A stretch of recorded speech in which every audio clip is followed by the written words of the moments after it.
you almost basically put them notoriety where they are. Well, our listeners were a key part of the launch pad, maybe 30–40% of it. But let's not, listen, it's not about contacting me. It's the way it was announced on Hannity, the way the dad put out the thing, yes, now we can't win with the delegates, when it was clear they couldn't win months before. And like, you know, really just using that as a base to raise money while they knew that they were going to do this down the road. And undoubtedly, there were meetings back months ago now. All of this, it's just, you know what? I keep intending to come on air and just say, let's move forward, because it just becomes demoralizing. The good news is liberty's so popular that Ron Paul won the first few states, and the system had to steal it. And they should have realized that and stayed with it for principle. That's the only way they're going to have an effect. We got 100 other, creepy old men who were senators who sell out, and nobody knows who they are. I think they made a big mistake because all their advisors are politicos, and they want to make money off the election system. Campaign for Liberty now pimps all these neocon campaigns and runs them for them. And so I don't see them taking over the Republican Party. I see the opposite. Now, I see some good candidates coming out of it, and that's fine. And we're here to say, hey, get back on the Liberty track right now. I appreciate your call, sir. Noel in Chicago, you're on the air. Hey, Alex. I'm still shocked that Rand would do this, but I'm not surprised. Back on May 15th, Jesse Benton, that was the day after, Ron Paul dropped out but didn't drop out. He had a teleconference where he admitted that Rand Paul was going to endorse the nominee. It was quite obvious the nominee was going to be Romney. So that was the first indication that something was wrong. Exactly, and notice they keep trying to let it out like a you-know-what in church.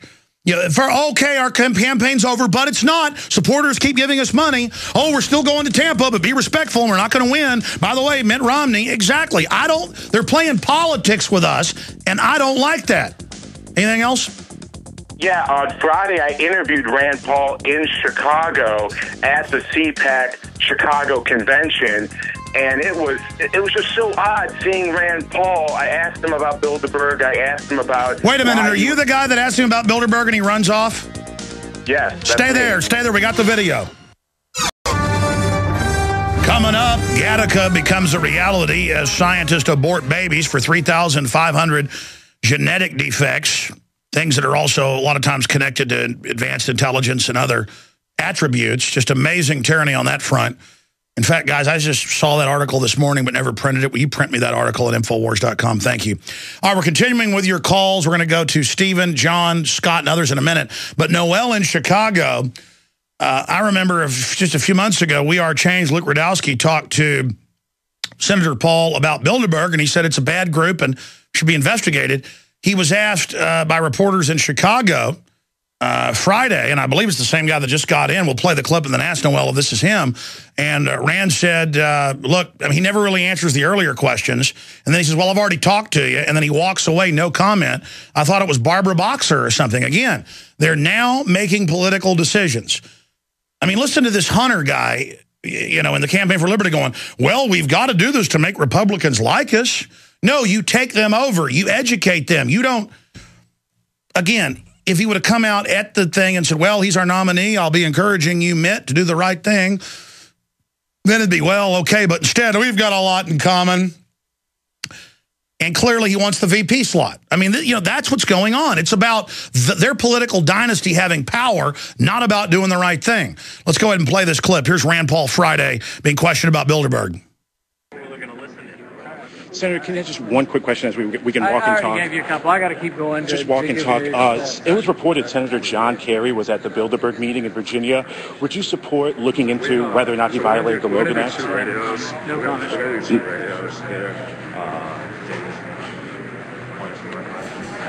There you go, no comment. And he's got the little cutesy, aides and everybody walking, directing him like he's the queen bee or something. And I mean, I remember calling up Rand Paul, getting him on the show, pushing him to run, going, I don't know, talking to him off air. My supporters going up there, forming the core of his people. They've all gone off to run other campaigns and try to get constitutionalists in. Was that you there asking the question, Noel, in that video? Yeah, that was me. It's Julio Noel Rousseau, Alex. I just felt bad calling in the last couple of weeks. I used my middle name today, but that was me. Alex, it's crazy to see the total 360-degree shift from Rand Paul and the whole Paul campaign. You mean 180 degree? 360 would be right back where he started. Back to, that's what I meant. 180 degrees. It looked like Rand Paul. He had guilt on his face, Alex. It looked like he knows the backlash that's coming. Earlier in that video, he went up to a Paul supporter, a Paul delegate, and asked him, "Do you think everyone's going to be mad at me?" And I kind of thought that was funny. He knows what he did. He knows the backlash that's coming, and. It was weird, Alex. He was trying to be nice to corporate media at CPAC Chicago and all friendly to them, but an independent journalist who voted for his dad in the primary in Illinois, total ignore, Well, he's a senator now, and he's important, and he met with Mitt Romney, and he's going places. He's going to live in the big town and the big house because he's big time. In fact, can we come in with big time, folks? Big time, and I will live in a big house. Look, I just want to see him get back on the straight and narrow, not get dreams of grandeur with a bunch of nobodies. That whole political thing is a facade for the globalist. All that's coming to an end. We're either going into total tyranny or this system's coming down. Okay? And to see the Pauls jump onto the sinking Republicanoid ship as it goes under, bad move, bad move. Well, Julio, you're on fire. It was good seeing you at Chicago. You can always call in, Julio. It's just we want to give other people a chance to get in sometimes, but you bet you can call in when you've got the breaking video. What great activist out there everywhere going out and doing interviews. I thought that was Julio. Calling him with his middle name. Next it'll be his last name. I don't know his last name. I forget it, but one day it's Julio, next it's Noel, then it's Mr. Jones. We'll be back with more of your calls straight ahead. Stay with us. Stupid here. Let's go back to your phone calls, and then I'm going to get into the big transhumanist news. We got Webster Tarpley coming up. Let's go to your phone calls right now. Libertarian Party rips Rand Paul. They've come out and basically said, that he's launching all these wars, supporting new taxes. And they just go on and on here with the stuff that Rand is really drifting far here. So we're trying to take him to the woodshed here. Hopefully that has an effect. Probably won't, because after all, Jesse Benton and all the rest of the guys are big time. Let's go ahead and talk to Stephen in Florida. You're on the air, sir. Welcome. Yeah, hey, good afternoon, Alex. I just wanted to say, first of all, I did call in to talk about this Rand Paul situation and Ron Paul, but I've been meaning to tell you in the last few times I called, I wanted to really commend you guys and your crew, the pit stop you took a few months ago and how you revamped the whole system. Your Prisonplanet TV and the nightly news, it looks as professional or better than anything. Well, we're about to upgrade it again. We may have to take another pit stop because I've got 600 videos to choose who the winners are. I'm trying to hire other reporters right now. And some nights don't leave here till 10 o'clock at night, and there's just not physically enough people. And then folks get their vacation. They got to go to weddings and stuff. So right now, 2 or 3 people are on vacation. It's crippling us. But yes, we're going to keep upgrading everything, sir. We're trying our hardest here. Okay, now here's what I wanted to say. First of all, there's too much of this, and this go along to get along mentality in American politics. That's our problem. And, Mike Adams wrote that article that you had posted on the website there about, possible motive, could he be trying to be a double agent, Rand Paul. Well, no, that's what politics is you start deluding yourself that flip-flopping is the way to, do a greater good. And at first, his body language is he hated endorsing Romney, but then he gets into it and starts talking about how great he is. I'm sorry, go ahead. Right. Well, he made the statement, you don't do deals with the devil. And I don't know if you remember, you remember this, you've got a great memory. Remember several months ago where the media was coming out, and of course we just thought it was them trying to, hijack Ron Paul's campaign and stop him because he can't win, et cetera. That stuff wasn't working. Yeah, the media's, hey, they're meeting behind closed doors. Hey, he's meeting with Rand. They're playing softball. Santorum was saying that, and we're like, oh, that's not true. And looks like it was true. I think that was the last time, if I remember right, that you actually interviewed Ron Paul, and you asked him about that, and he, of course, said, I'm not aware of anything like that, and, denied and repudiated it. But, what struck me as really odd just recently was, in Texas, when they had the primaries, that's when they said, okay, Romney's clinched it, he's the nominee.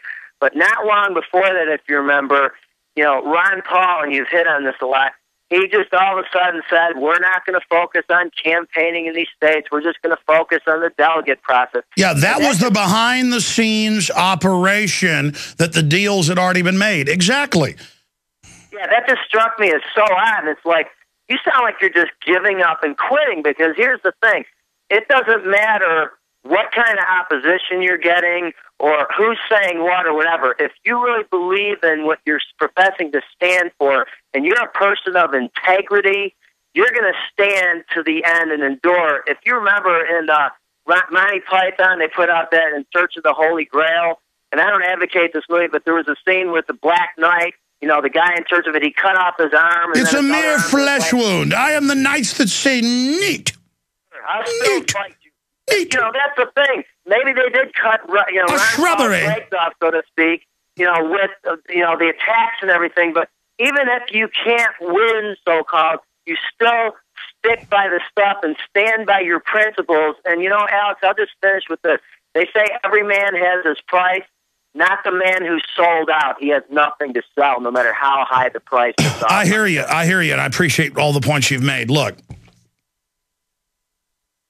I understand the mindset that they believe that they can take over the Republican Party, but that's not what's happening.